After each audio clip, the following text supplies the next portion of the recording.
This is a Wild Ace Production podcast. Roll them bones. I know you came here to be what you want in the game of D&D. Assassin, halfling, human, or rogue. Just gotta pick up all those dice and let's roll. We're rolling now for real.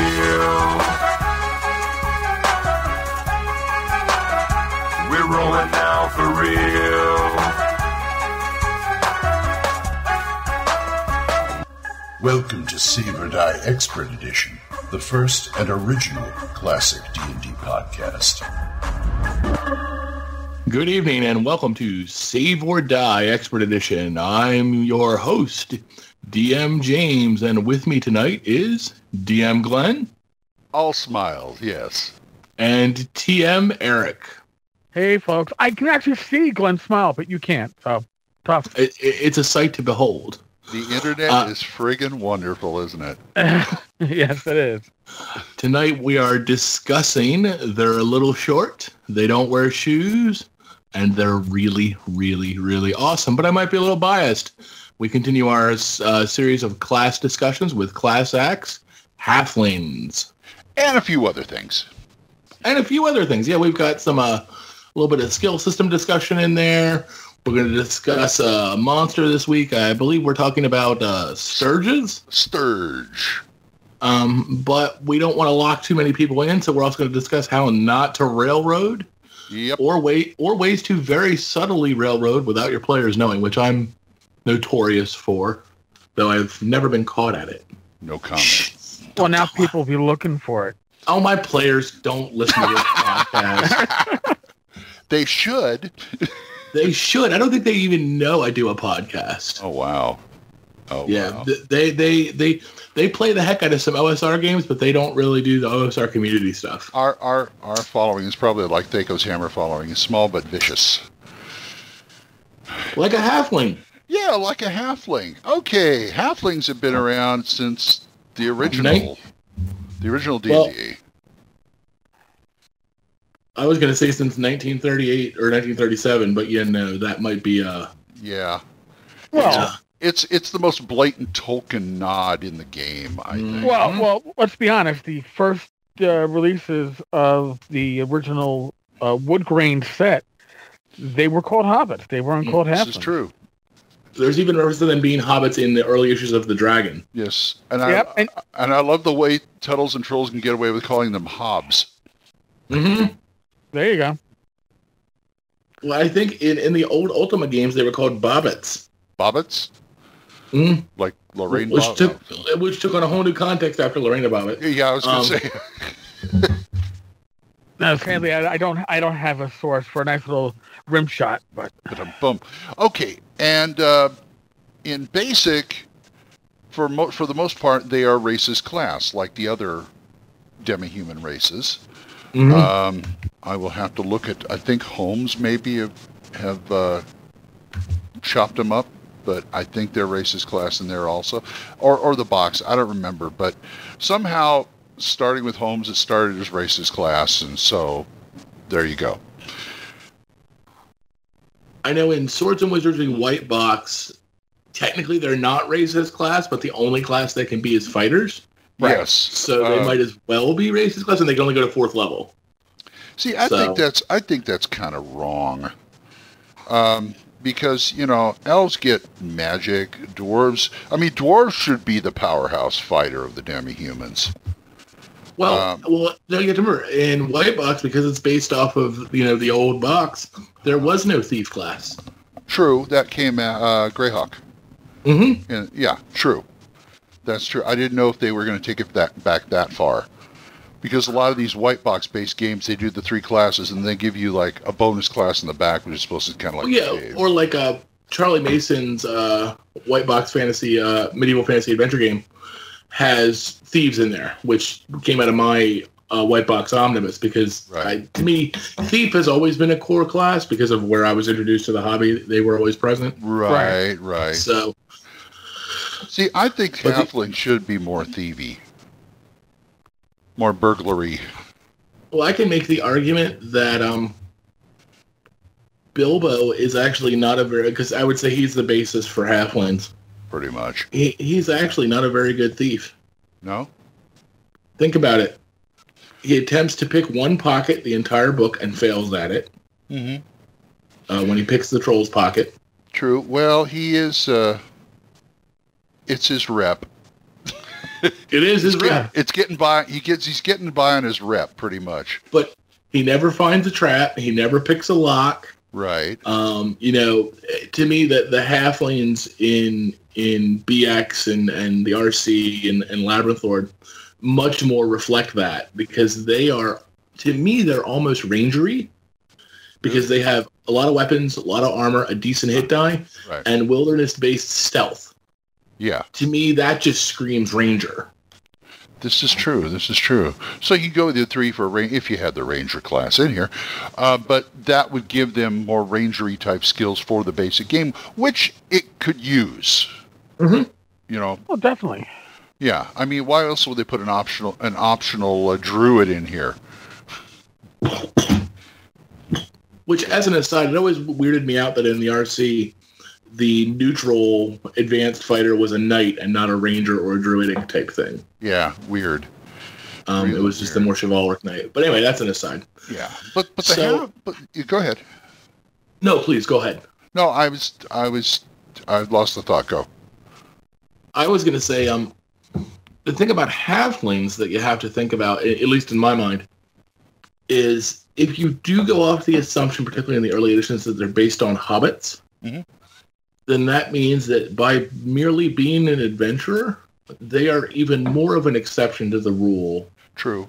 Than other characters. You know, if you look at Tolkien as the source material, halflings don't just arbitrarily, for the most part, go on adventures. They go out with a purpose. Bilbo had to get forced out the door by Gandalf, and Frodo went out for a very specific reason. And once he was done, he was done. Yeah, and that's why the thief thing comes up, because thinking of it as thieves, because he's basically saying to Gandalf, says, "Hey, I didn't tell these dwarves I was a burglar. You did that. Right, you did that. Right, they labeled him. He didn't. Well, right. Yeah, and I think that makes a lot of sense. For that, to me, that explains a lot of why halflings have such a low level limit. They can only go to 8th level. Yeah, and they'd rather not be there. Right, I'm done. I'm going home. I'm going to go start a family, start a town, and I'm good.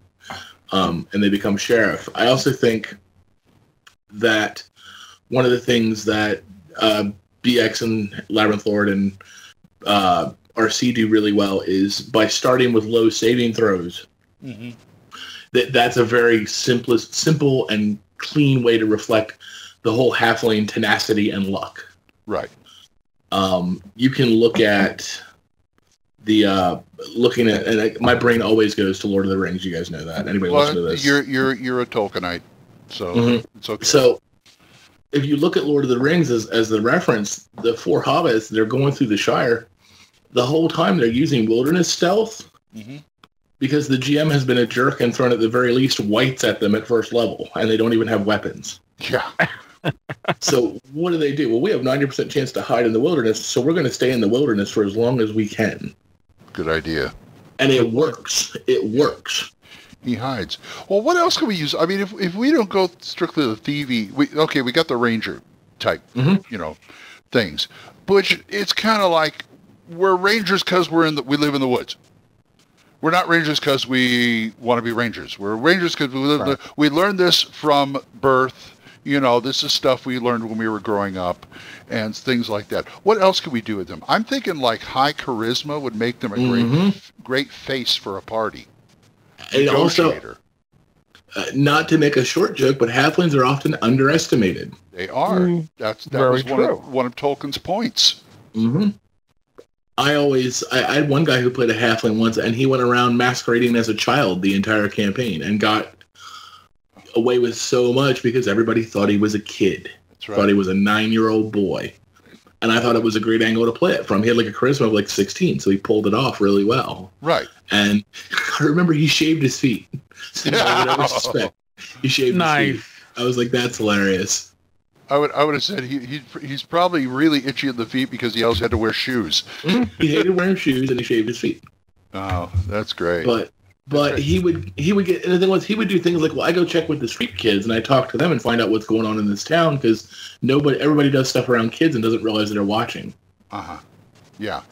And like that was smart. That's thinking outside the box and taking a little bit of a step away from that. To the same end, I think the hybridism with the halfling, to a thief, you can almost do a kind of bardic thing. Yeah. Tolkien, Entertainer. Tolkien again as reference. I think there's like 10 or 12 songs the hobbits sing before they ever get to Rivendell. And they love lore and they love history, they love songs, and they want to see magic, and they're good as sages and scribes.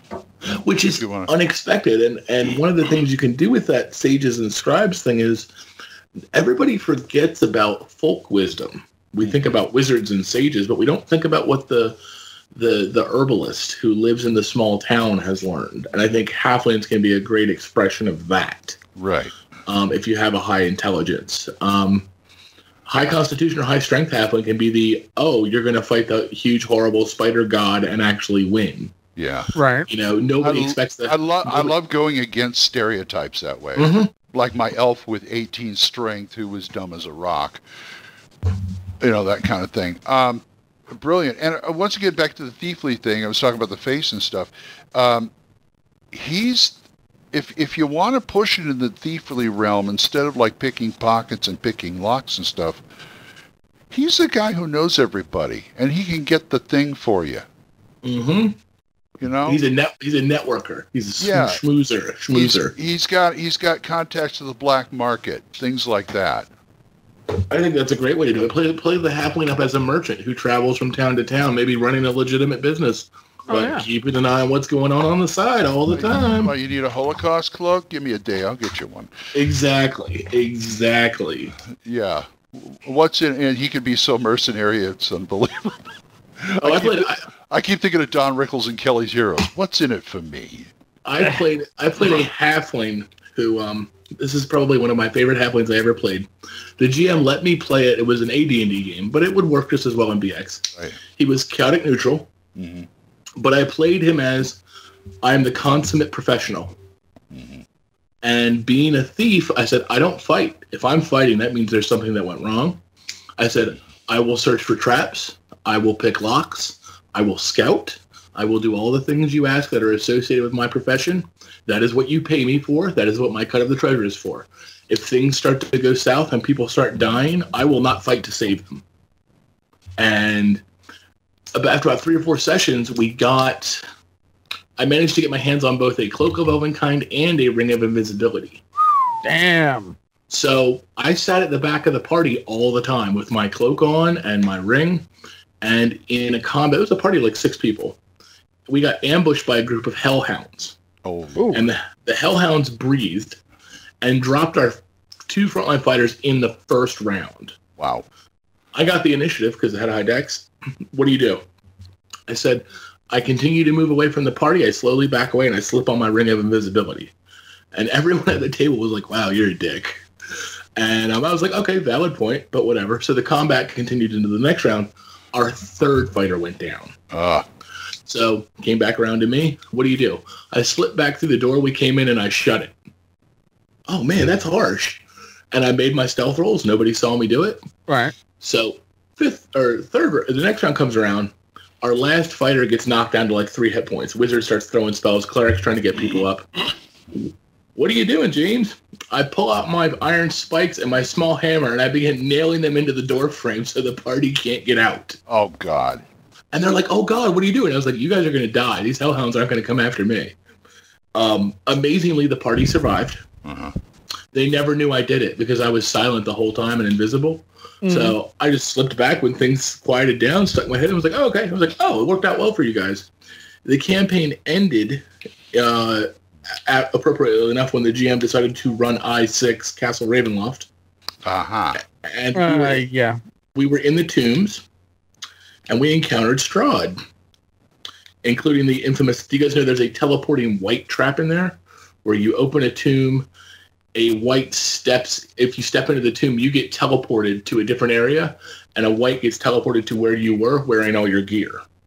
Oh, awesome! Oh, it's vile. I haven't vile. read that's just sitting on a shelf somewhere. I haven't read it in like 20 years. So. Oh god, it's vile. It's fantastic. So this happens, and because I had been getting the one to search the treasure, I had been skimming 10% off the top for 7 levels.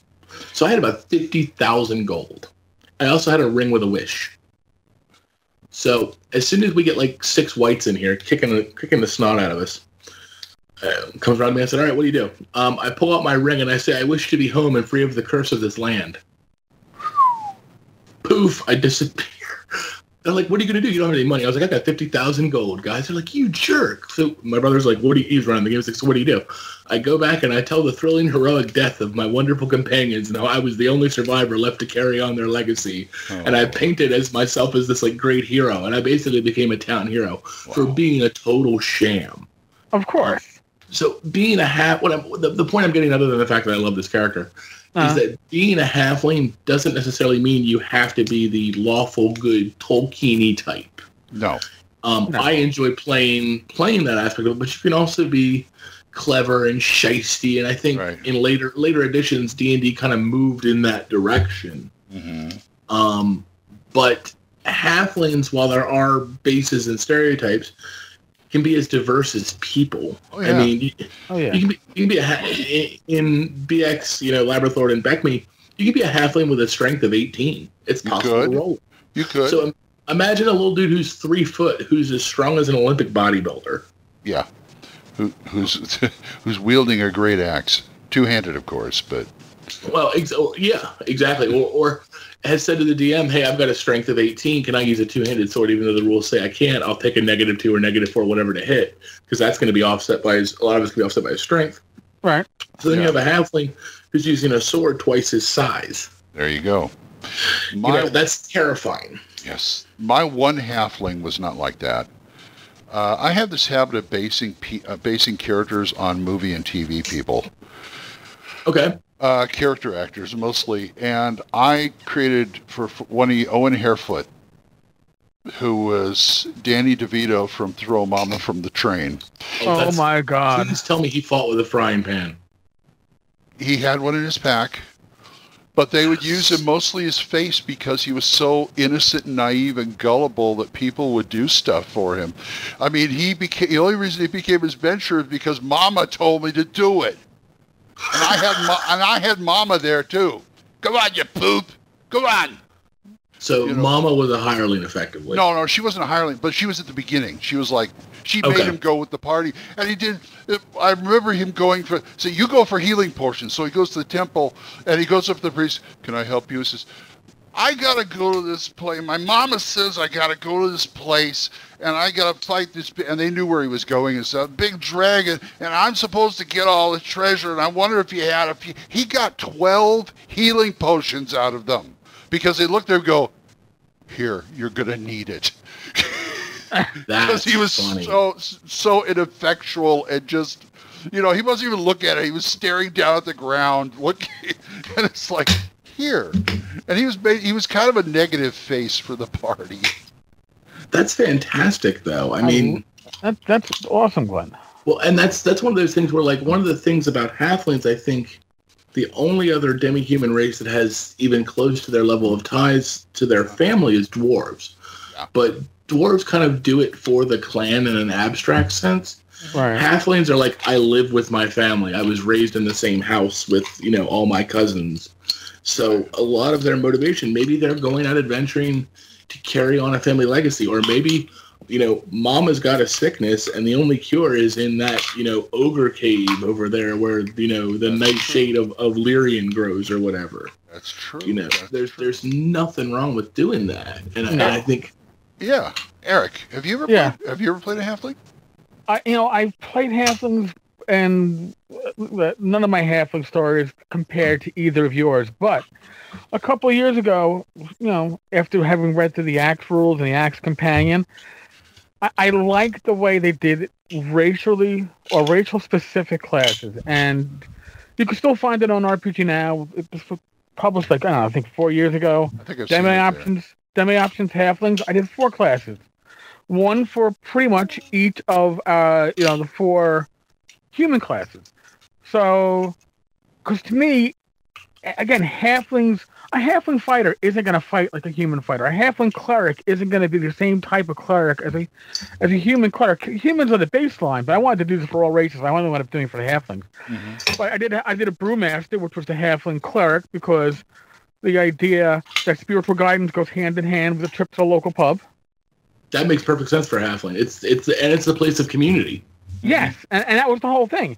You know, they're master brewers. They can do a blessed brew, which is the equivalent of a blessed spell that they can hand out. They had like a homestead blessing spell, which is more role playing. I'm sure it's not going to come up in combat with the goblins, but you bless a homestead, it's more. It yields a better crop. It feeds more people. It was all these things that I wanted to do to make these classes reflect their racial source. Yeah. I did a warder, which was the halfling type of fighter who got some basic, ranger skills that only worked outside and a bit more competent against fighting goblins, because goblins and halflings often live in similar areas. They're hilled areas, and they're often in competition for the same land and the same crops. So I had a class that reflected that. Halfling adventurer, which is, it's the thief, but it's a thief that doesn't get to climb walls, because I don't see a pudgy little halfling climbing walls, but they get to dodge fatal blow. So if they have an ability, it's like a halfling luck ability. Mm-hmm. Right. Yeah. So I want to rewrite these classes, by the way, for Swords and Wizardry Continual Light. I just got to get around to it. When I was doing a Labyrinth Lord classes, I did 4 or 5 exactly that, halfling classes to reflect the culture. I had a halfling tavern singer who could get information from a pub and had drinking abilities. My favorite one I did was called a halfling feast master, and every day they could prepare a drink and meal for the party. Wow. That gave them bonuses throughout the day based on, because they ate so well under this person. And to me, that was a great way to take on a halfling cleric. I can't think of a halfling baker.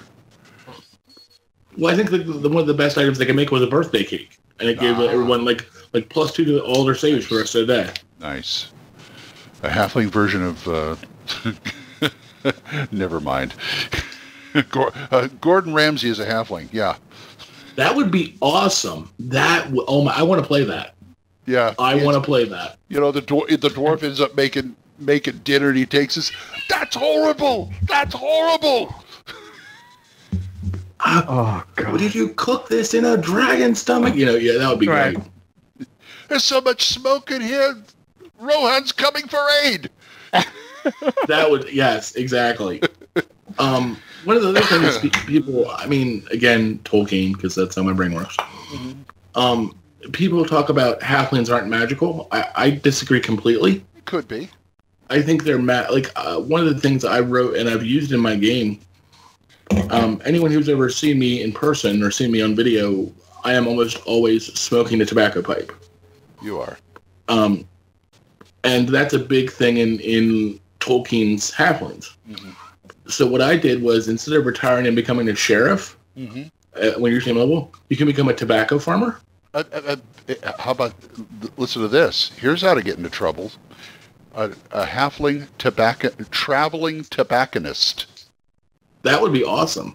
He goes into towns. I said, he sets up shop. I've got wonderful smoke from the Shire and halflings weed and all this stuff they can't get normally. Well, what I did was, you had some rolls you could make every 3 months to determine your crop, and you could grow different kind of tobacco that actually generated magical effects. So you had like sweet leaf, where those who inhale it might suffer a charm person spell, or you could do a really dense cloud that serves as a levitate spell.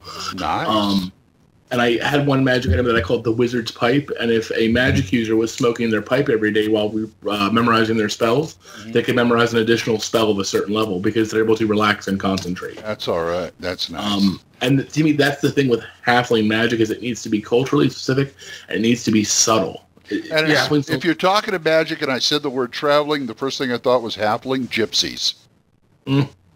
And the gypsy element of Halflings, I don't think came. I think that was what D&D tried to do to kind of separate themselves from Tolkien. Right. Was turn them into a more of a traveling nomadic.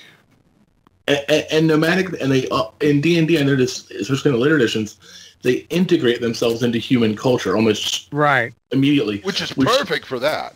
Which is kind of like, you know what, like I guess Bree and Tolkien being the default for Halflings as opposed to the Shire.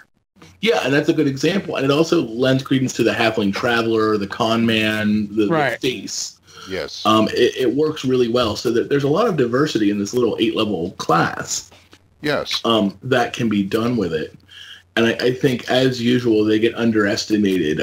Now, Halflings aren't as good at... they're better at wilderness stealth than any other class from the get-go. 90% at first level. I ain't going to go argue with you there.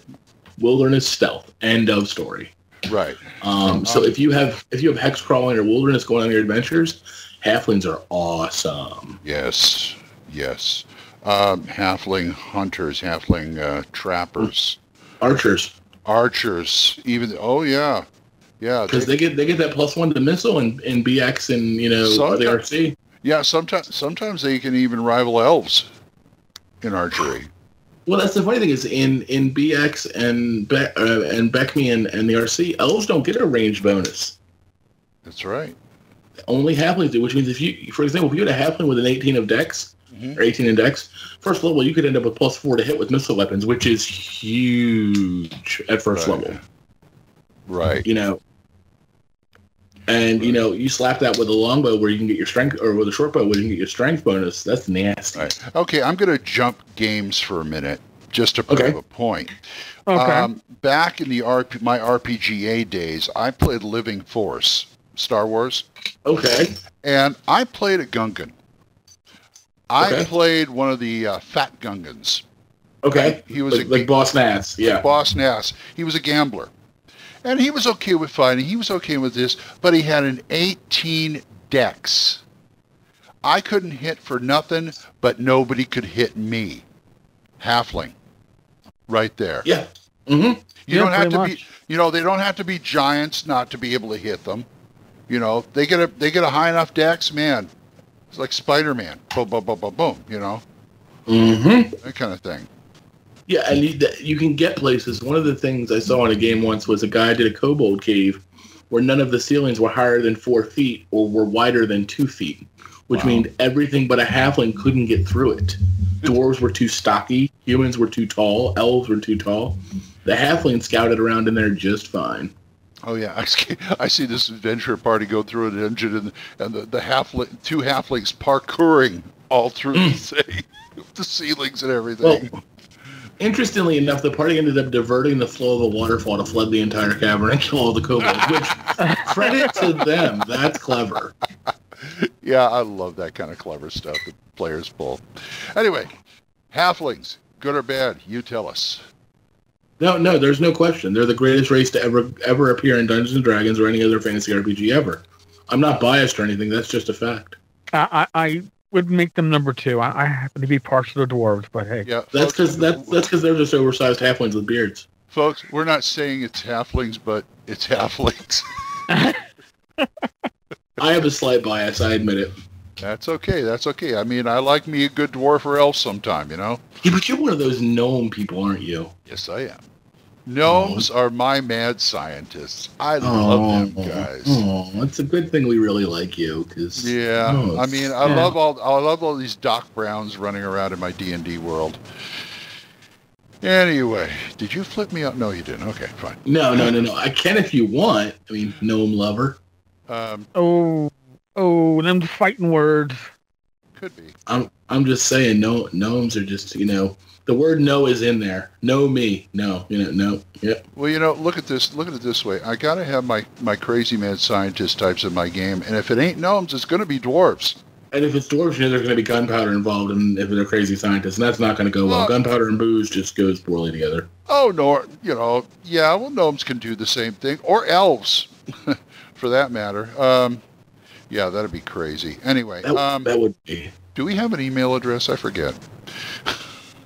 We do. I don't remember it. I'll put it in the show notes.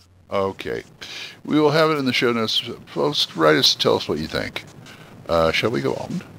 We shall. Dun, dun. Our next topic is skills. It's the BECMI Skill System. Actually, I like it. It's just detailed enough to not give me the willies and simple enough for me to use. I'm on the other end. I don't like it. I think it's too detailed. It has too much overlap with so many class abilities. It feels like they just... because I knew 2nd edition before I really knew the RC, it feels to me way too much like 2nd edition. But I recognize it came first. Mm-hmm. But it feels too 2nd edition AD&D to me. I don't use it. I'm a secondary skills guy. Okay, well, yeah, secondary skills, we can do something with them. Are you talking about the 1E secondary skills? 1E had them, yeah. 2E There's a list. Had them as well. Thanks. Mm-hmm. There's a list, roller percentage. And my thing with secondary skills is my players go, oh, well, I'm a fisherman, so I would know how to swim. Okay. Versus I don't have the swimming skills, so I can't swim. Yeah, well, right. At the time, I'm going, what's this chart doing here for? Because you don't give me any practical application. I didn't realize it was a role-playing thing. Right. Well, and I was the same way when I was younger. There's no practical application, so I don't see the point. Yeah. Right, well, that's the whole thing, too, is that before again, like, I'm like you, I started with AD&D, then went to 2nd edition. I didn't find the rules compendium until later. Right. But, I never worried about my players riding a horse, and you can ride until there's a ride skill. So if they don't have the ride skill, they can't ride a horse. Yeah, that's another thing you think of when you're young. Yeah, and that's, to me, I find skill systems very limiting for the type of game that I like to run. And I gotta say that, like, when I play in a wacky game every other Thursday night out in Long Island at Legendary Realms, and Tim Conley runs a great game. But the thing is, we accept the fact that it's a weird ass, crazy game, and if you want to try to shoot the adversary in the eye, it involves like 2 dex rolls, and then your 2 hit roll at -4. And things like that, and that's fine. Made up on the spot. I understand that. Fine. But when you adding in all these skills for things that we always assumed the basic person could do I need a skill to walk down the street? I hope not. Mm-hmm. But I'm expecting to find that in one of these games where if you don't have your default walk skill, you must crawl. I think that is the one thing that is a problem with skill systems as far as other people's perception. Once you lay out a skill system, they're saying, oh, I can't do this unless I buy it. No! Right. You do whatever you want. And your skill might just make you a little better at it than others. That's right. Sadly, I don't think 2E or the the RC. Thank you. I'm stumbling. I don't think they explain that this is allowing you to be better at some basic skills as opposed to if you don't have a skill you can't do it. It's one of the. Go ahead, Glenn. I'm sorry. No, and I'm coming from 12 years playing the king of if I don't have this thing I can't do it. Champions. I mean, that's where I started with me. It's everybody going, oh, I can't climb a wall. Yeah, you can climb a wall. My God. One of the best solutions I ever saw for the if you don't have the skill you can't do it system, but still having a skill system. Yeah. Have either of you read Adventure or Conquer a King system? Yeah. I haven't. No. I ran it for a little bit. They have every character has the adventuring skill, which is you know how to build a fire, you know how to ride a horse, you have a basic sense of direction. And I was like, that's a really smart thing to do because it lets you differentiate it from commoners and normal people who wouldn't necessarily have that skill. And I was like, that's a really clever way to do it. It's basically a GM fiat skill. Yes. And as far as I'm concerned, that's all fiat. Mm-hmm. But I just wish people would get over any kind of system. Get over the if I don't have it, I can't do it. Because go ahead. And I thought this was going to be a short segment. He said, "I don't like it." Well, I like it. Okay, next. I'm not a fan of skill-specific systems. I was when I was younger, and as I get older, I'm just like, give me a reason. Yeah. Right. You find it in 81 of the RC, page 81. And it's basically, folks, you get so many slots beginning. You put them where you want, and each skill defaults to a stat. And you can be better at something, and you have a way of improving those as you go along, blah, blah. And that's it. There's some clever skills in there that I wouldn't allow you to have if you don't have the skill. Like I think one of the ones in there is danger sense. Well, yeah. And that's cute. Yeah, you have your spidey sense and things like that. Okay, well, use it if you want, folks. Yeah. That's all I can say. I mean, I've played with it. I play without it. I can go either way. I don't care if the other players are going, "Yeah, we use this," and I say, "Well, all right, fine, we'll use it." And we want to use weapons mastery. No, not at all. Oh God, no. My players wanted to port that over to AD&D back in the day, and no. If your players want to use weapon mastery, you hit them with a rolled up newspaper and you say no. Our group lasted 2 sessions, and then finally Matt says, "I'm getting rid of this," and we all go, "Oh, thank you. Okay."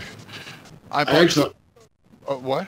I had an alternate weapon mastery system. Uh-huh. My weapon mastery system was fighters can take 1 level weapon mastery at first level. They can take a second at 4th, and then get another one at 8th, 12th, 16th, etc., etc. No weapon can have more than 4 levels of 3 levels of mastery other than proficiency. Mm-hmm. But I didn't use weapon proficiencies. You either had mastery or your class allowed it, and that was it. Right. And what it was, your first level gave you +1 to hit, +2 to damage. Your second level gave you increased the bonus to +3, +3. Mm-hmm. And your third level gave you an extra attack per round with that weapon, and that was it. Okay. That's enough. Yeah. Yeah, it is enough. Then you're getting 2 attacks around at +3, +3, which is nasty. Yeah. Yep. I ain't gonna bark at that. No way. But you're not gonna get that till 8th level, and even then only if you're a fighter. I only gave it to fighters because I wanted fighters for you to be a reason to be a fighter. Right. Okay. Well, folks, tell us about why you like it or don't like it, and if you do like it, see if you can convince James. You're not going to. It's never going to happen. Sorry. I sense a challenge. I am throwing down the gauntlet, and if you have the skill ranks to pick it up, you go right ahead. Yeah, because it's 2 to 1 there. You hear that, folks? Too, man. Okay, we're a witness. Hear that, folks? Go for it. You'll find the email address in the notes. I got you back, James. I got you back. Yep. Yeah. Oh man. Anyway, shall we go? Yep. Railroading. 2-2. Okay. What? Avoiding the railroad? 2-2. Avoiding the railroad. Yes. I think we should start by defining what a railroad is. Yes. Would you like to? Or? No, I would like you to, because you're the one who brought the subject up for the podcast. Certainly. Railroading is where you basically, whether you realize it or not, are forcing the characters down a predetermined path for whatever reason. It might be the module, it might be you. Yep. And to me, that's a no-no. That is a big no-no.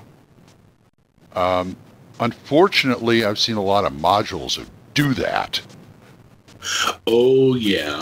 I think Dragonlance.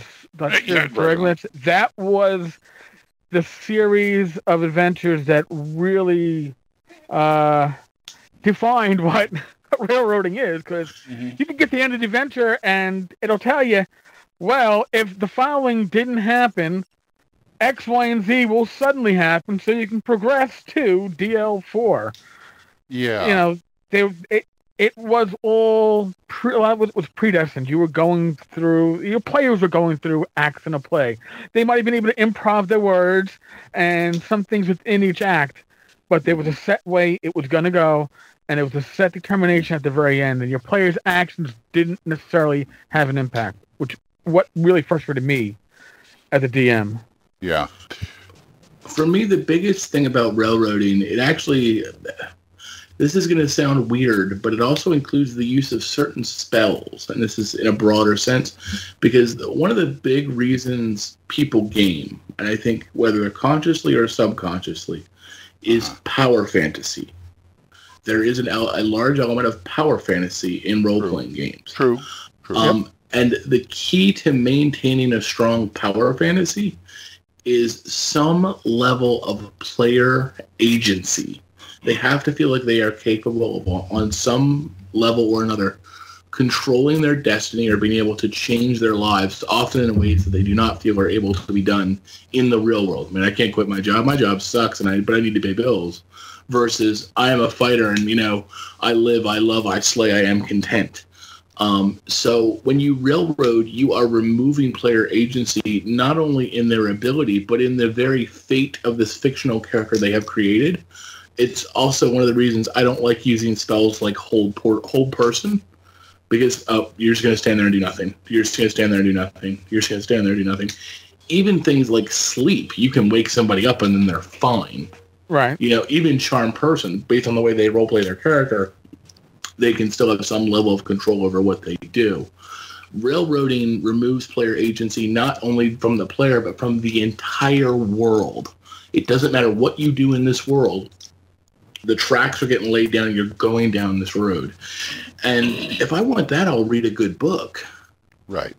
And that's the difference between gaming and reading a novel, writing a piece of fiction, is you have the ability to go wherever you want. Now, pay no attention to the man behind the curtain. So, like, if, for example, my players don't want to go look at the Goblin Cave and they want to go south instead of north to check out this orc tribe, I might secretly behind the screen swap the word orc for the word goblin, and they find a camp of orcs that happens to be remarkably laid out like the map of my Goblin Cave that they never saw. And that is another argument for another time, because that's a whole that people have trouble with that too, especially when you tell players, "Gee, I don't know why."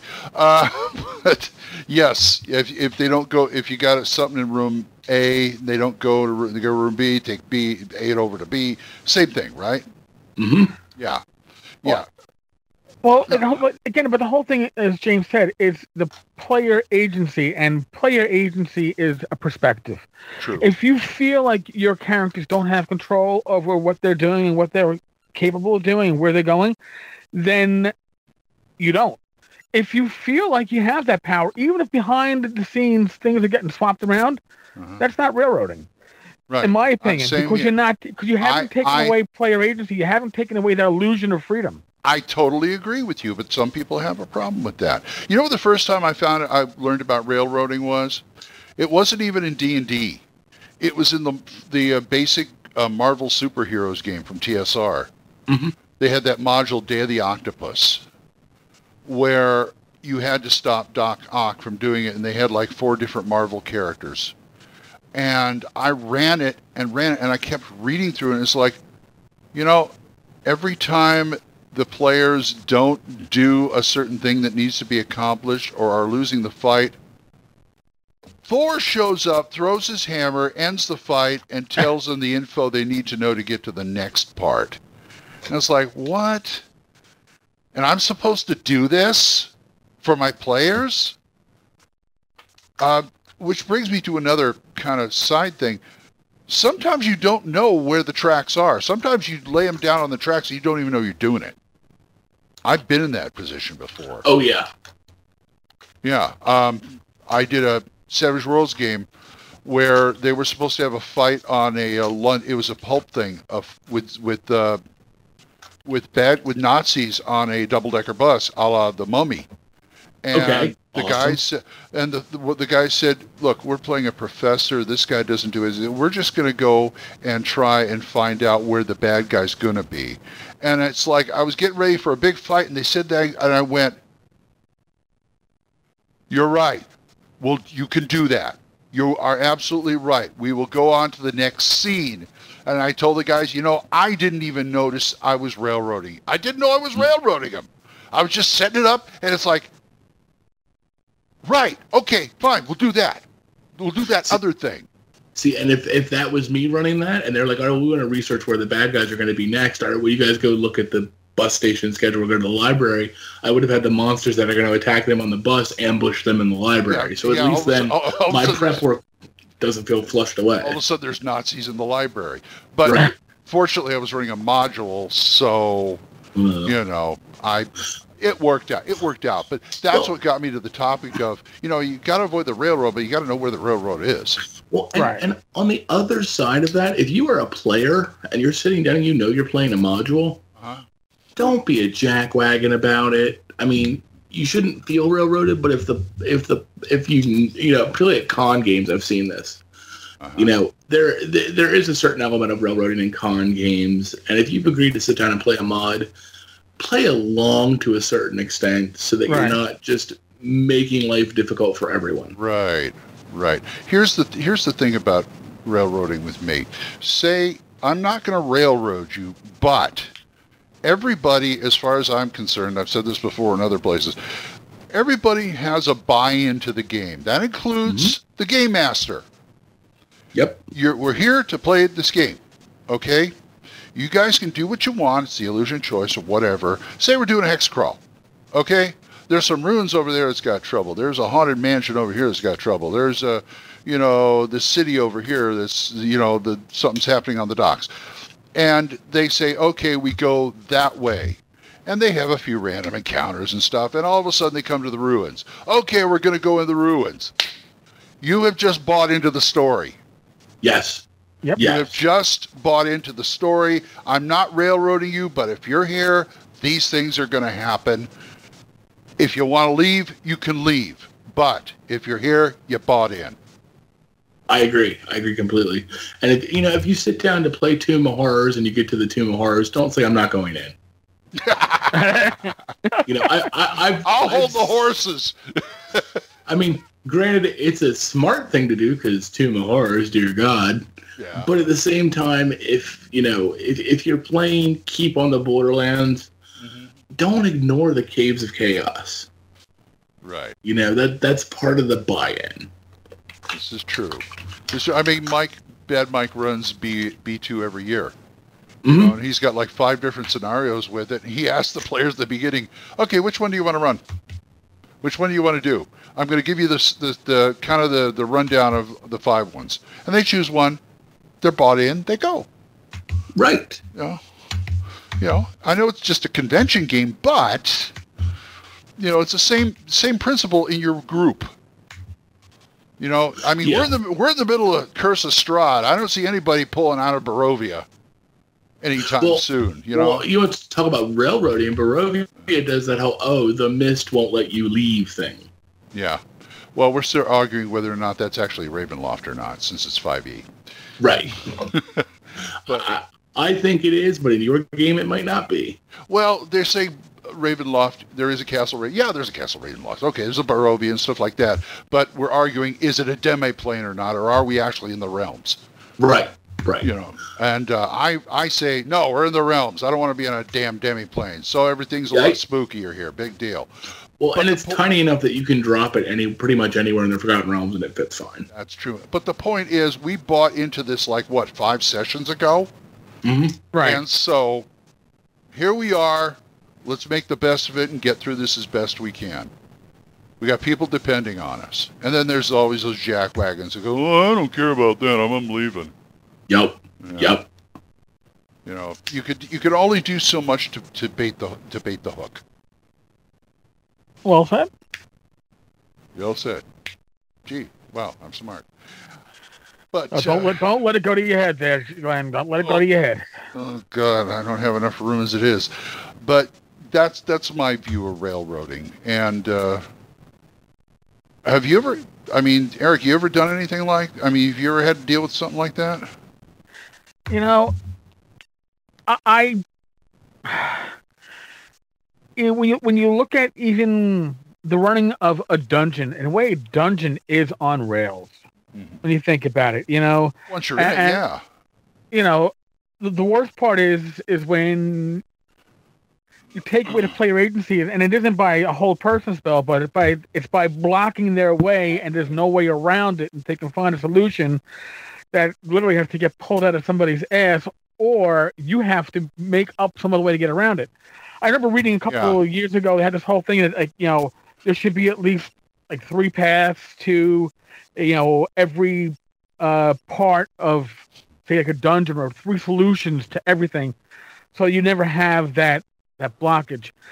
In a way, that blockage is a rail. That's actually the end of the rail, because if you're not letting them go any further, it really sucks. Well, I know who you're talking about. I think you're talking about the Alexandrian, the three clue rule. Well, it works good for like murder mysteries and stuff. But I also kind of subscribe to the don't make a plot, make situations. You may have an overarching plot, right? And leave it loose.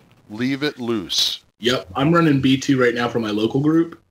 And I just set the stage and let them go nuts. We were talking about for the show, and I've got all kinds of political machinations going on, and the Lizard Man tribe in the south, and the goblins, and the Caves of Chaos, and the arguments with the keep of the Baron of the Castilian Keep, and it's really, and I let them decide where they're going to go.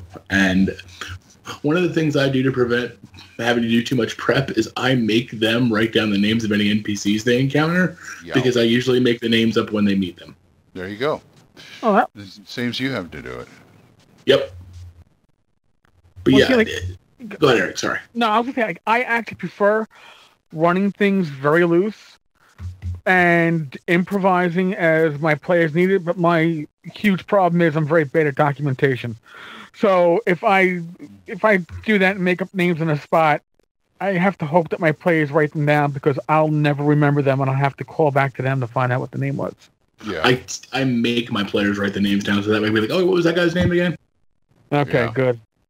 Good idea. Another thing I hate is like something that happens in the game that the DM just can't DM his way out of it. For instance, I played in a 2E game a long time ago when 2E was still it. Played Night Below. Mm-hmm. And we were down there, and we came across the temple of the slimes, molds, and jellies. And I wanted to deface it. And the cleric talked me into some stupid idea, and we botched it. So it started producing slimes, molds, and jellies.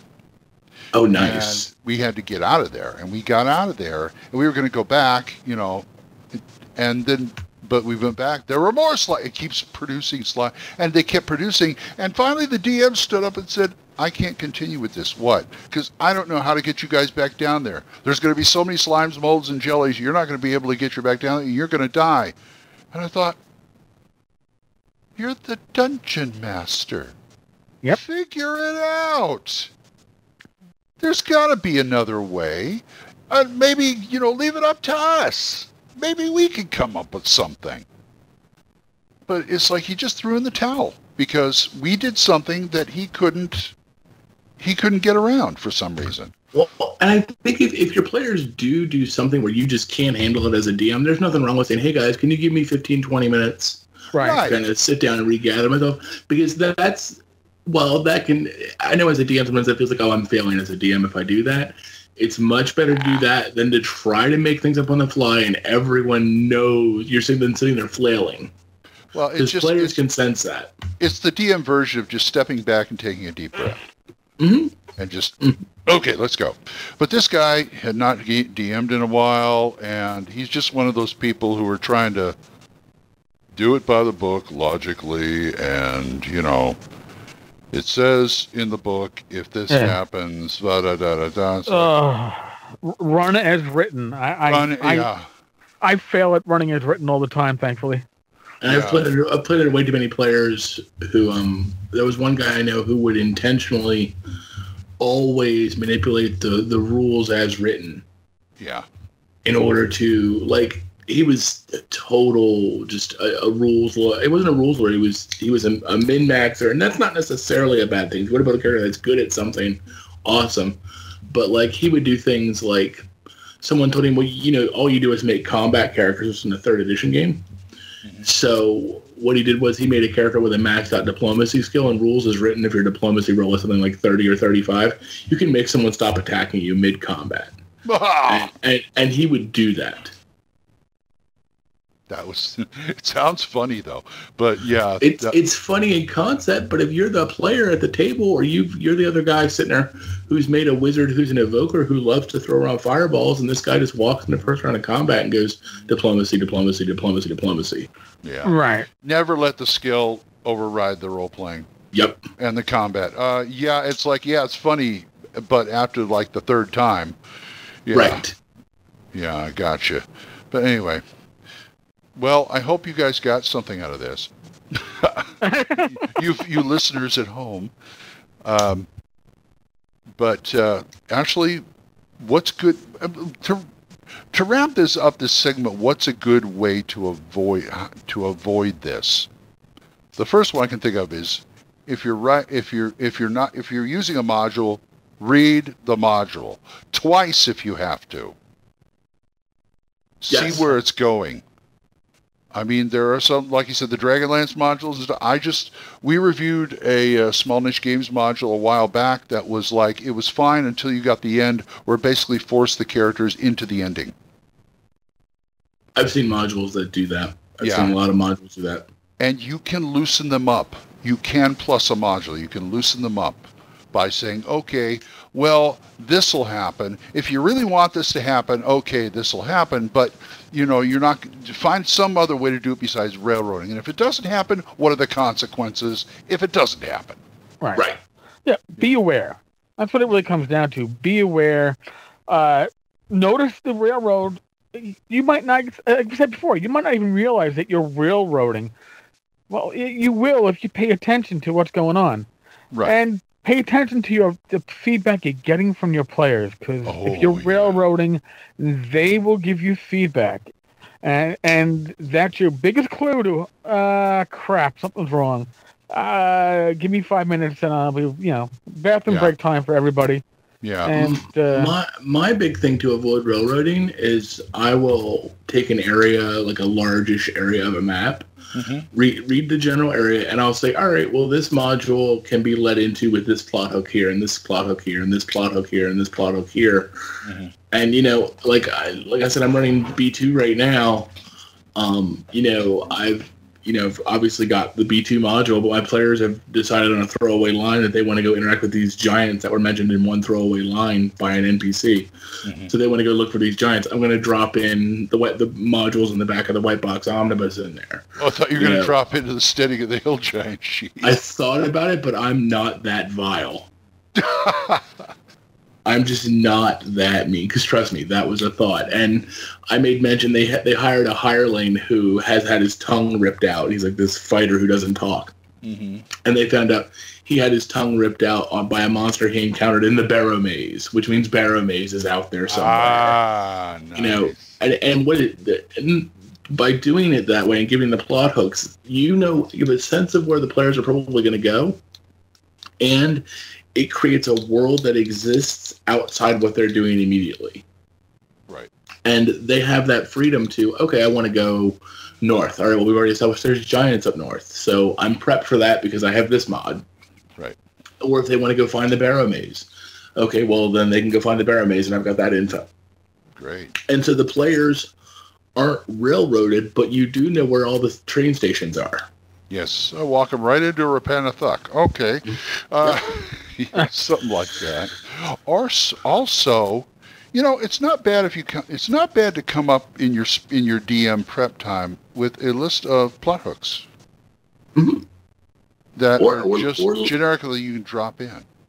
look at your players' backgrounds. Even if somebody says, well, I was trained as a mercenary and used to be part of a mercenary company, have an NPC show up who used to be an old buddy in the mercenary company who says, hey, I need help with, going to explore this castle in a realm I've never heard of called Barovia. And, that could lead him into I6. Yes, which is good. But I made it a habit now to keep all character sheets. They use the character sheets, they fill them out, but they go home with me so I can peruse them like that. Well, and that's also called a future NPC. Yeah, exactly. So there's plenty of ways you can do it, folks. Oh, yeah. So tell us about it. You'll see. Yeah, let us know.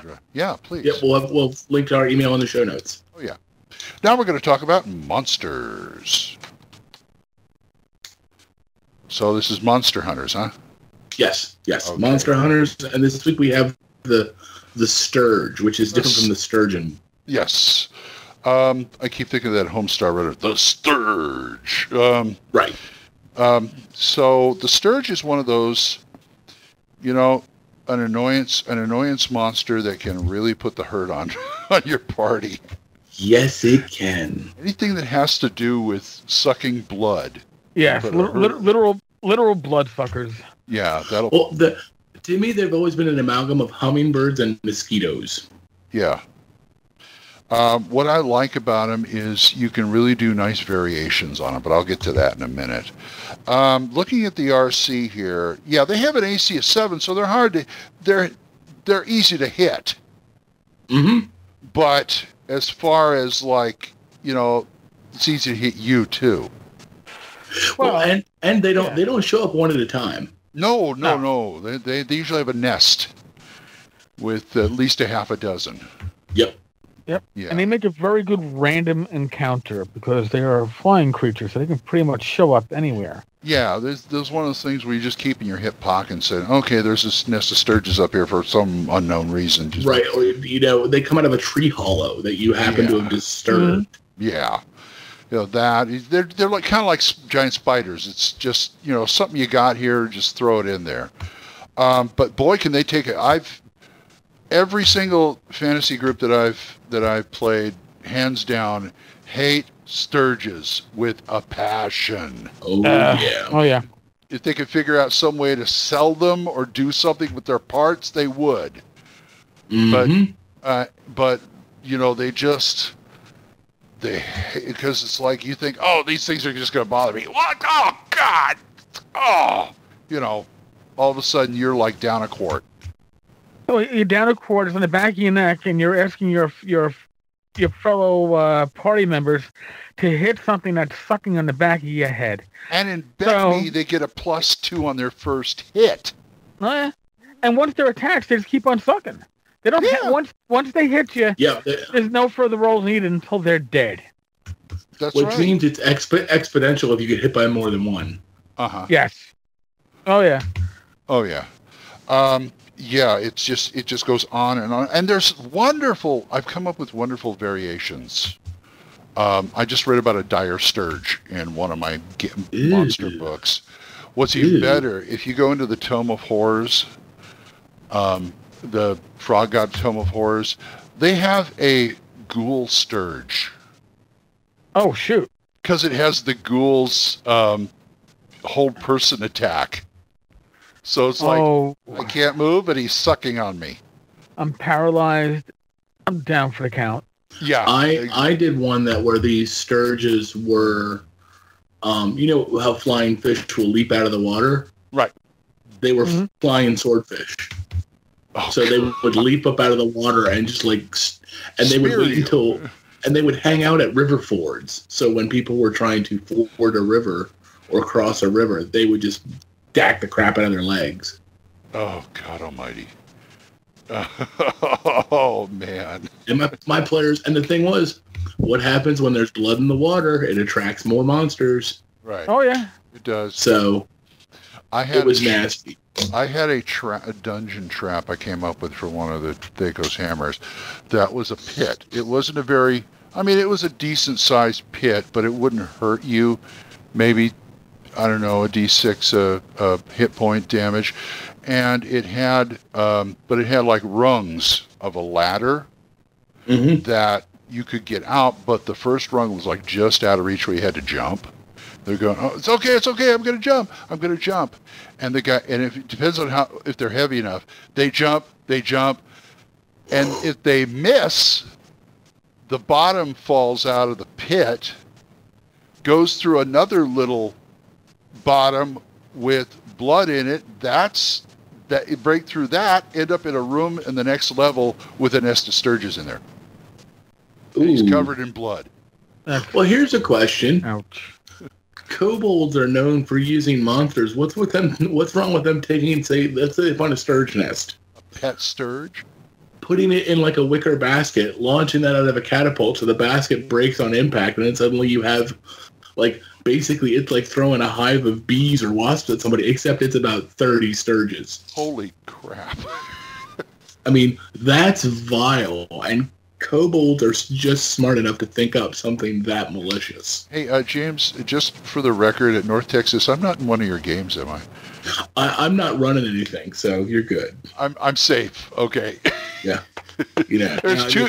There's two people I would hesitate. You and Full On Gamer. The thing is my players will tell you I'm not a killer DM. Really? If you do stupid things, you'll die. Mm-hmm. But if I very rarely am truly brutal. Now I do often, unless I'm running DCC. DCC, the dice fall where they may, and if you're dead. Oh yeah. Because that's part of the gaming ethos of that game. But in my BX and my LL games, I'm not horrible. I mean, you might die, but that's part of being an adventurer. I've made the Stirge trap. I threw it at a 5th level party. I didn't throw it at a 1st level party. Well, yeah, I can see that. But I threw it at a 5th level party because it came down to the wizard going, all right, do I want a fireball where the fighter just got hit with these 30 Stirges and kill them all in one swoop and potentially risk killing the fighter, or do I want to see if he can hold out? Uh-huh. Oh my God. So I wouldn't say I wouldn't throw that at a 1st level party, but I would let them know what they're getting thrown at, and if they're stupid enough to do it, well then they kind of deserve. I love what it. they A Stirge bomb. There you go. The Stirge bomb. Yeah. Oh my God, Eric, what about you? I'm not in any of your games. I mean, you've used Stirges before, right? I used Stirges in my what was it 2 weeks ago in the running of the Lost City of Baracus. Oh boy. And but it was a random encounter, and you know what? Stirges missed. The party killed the Stirges in the one round of combat. They were psyched and thrilled, and then last session I killed 3 out of 5 with a dragon. They knew going in that I'm not pulling any punches, and they figured they would either all live heroically or all die heroically. There you go. And in this case, they almost killed the dragon, and it retreated and left. And 3 out of 5 of the players did not survive. Oh well. But that's what dragons are supposed to do. And I'm not a killer DM. Okay. They all say that. You know what I'm saying? No, but I listen. You attack a dragon.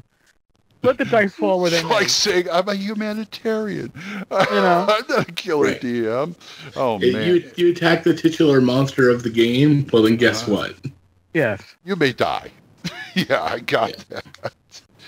You put the Stirge in light, you SOB. Well, yeah, they're a great low-level monster. Yeah, they are. A low-level monster I've seen taken out like higher-level parties than that.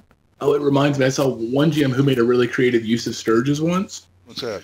The party discovered a cave where a bear was resting, like hibernating, and the bear had disturbed a nest of Stirges, so the bear came running out and angry while the bear was being attacked by the Stirges.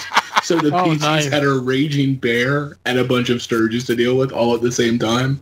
They did not know what the hell to do because it was just complete pandemonium. Did the bear even notice?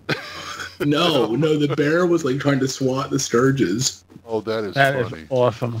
Oh, it was hilarious. Yeah, get one monster to attack another. That's great. Oh, it was funny as crap.